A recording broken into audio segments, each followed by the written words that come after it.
राम राम जी। मुझे आप लोगों से बहुत ज़रूरी बात करनी है क्योंकि मैं 2 दिन से बहुत ज़्यादा परेशान हूँ क्योंकि कंटिन्यू मेरे पास डीएम आ रहे हैं कि ये जो लखनऊ वाला इंसिडेंट हुआ इसमें मैंने कुछ बोला क्यों नहीं, एक्शन क्यों नहीं लिया, थप्पड़ क्यों नहीं मारा।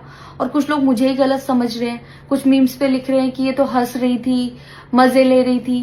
कि पब्लिक में कोई मुझे ऐसे टच करके जाएगा उसमें मुझे खुशी होगी, मुझे मजे आएंगे। सारी बात ये थी कि जब इनका सॉन्ग के लिए मेरे पास कॉल आया तो मैंने सारी चीजें क्लियर कर ली थी कि इसमें ऐसा वैसा कॉस्ट्यूम तो नहीं है, कोई डबल मीनिंग लाइन तो नहीं है, और इसमें ऐसा वैसा सीन तो नहीं है। और मैं शूट पर गई, शूट पे सब कुछ नॉर्मल था, मुझे कोई प्रॉब्लम नहीं हुई। जब इन्होंने मुझे लखनऊ के इवेंट के लिए बोला तो मैंने हाँ बोल दिया क्योंकि मुझे शूट पर भी कोई प्रॉब्लम नहीं हुई थी। और जब मैं लखनऊ में गई, मैं स्टेज पर थी, मैं पब्लिक से बात कर रही थी, पवन सिंह जी ने मुझे बोला कि इधर कुछ लगा हुआ है। उसे थोड़ी देर पहले ही मेरी ड्रेस वो न्यू थी, साड़ी में नीचे टैग लगा रह गया था। तो मेरे दिमाग में आया कि शायद ब्लाउज का भी टैग लटक रहा होगा।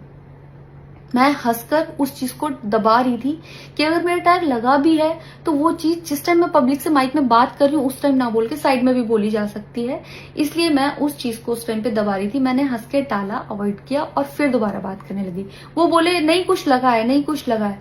तो मैंने कहा नहीं लगा, वो बोले लगा हुआ है। तो मुझे लगा कि शायद लगा ही ये तो मेरे को लग रहा था कि कुछ लगा है इसलिए ये बोल रहे हैं। और पर फिर भी मैंने हंस के वहां पे टाला, पब्लिक से अपनी बात कंप्लीट की। कंप्लीट करने के बाद जब मैं अपने टीम मेंबर से मैंने पूछा साइड में जाके कि कुछ लगा है, क्या लगा है, उन्होंने बोला कुछ भी नहीं लगा था। जब मैंने देखा मेरे सच में कुछ नहीं लगा था, तब मुझे बहुत ज्यादा बुरा लगा, गुस्सा आया और रोना भी आया। लेकिन मुझे ये नहीं समझ आया कि मैं अब क्या करूं यहाँ पर, क्योंकि जहां मैं गई थी लखनऊ में, पवन सिंह जी खुद भी वहीं के रहने वाले हैं, उसी जगह पर इवेंट था। जितना वो क्राउड था वो सारा उनका फैन बेस था।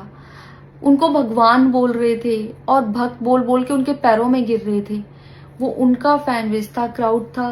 तो मुझे समझ नहीं आया कि मैं क्या करूं। अगर मैं कुछ भी बोलती तो क्या वो लोग मुझे सपोर्ट करते? मेरे साथ कुल 3-4 बंदे यहाँ से गए थे, तो वहां जितना क्राउड था क्या वो लोग मेरा साथ देता? मैंने सोचा मैं बैक स्टेज जाके बात करूंगी। इतनी देर में थोड़ी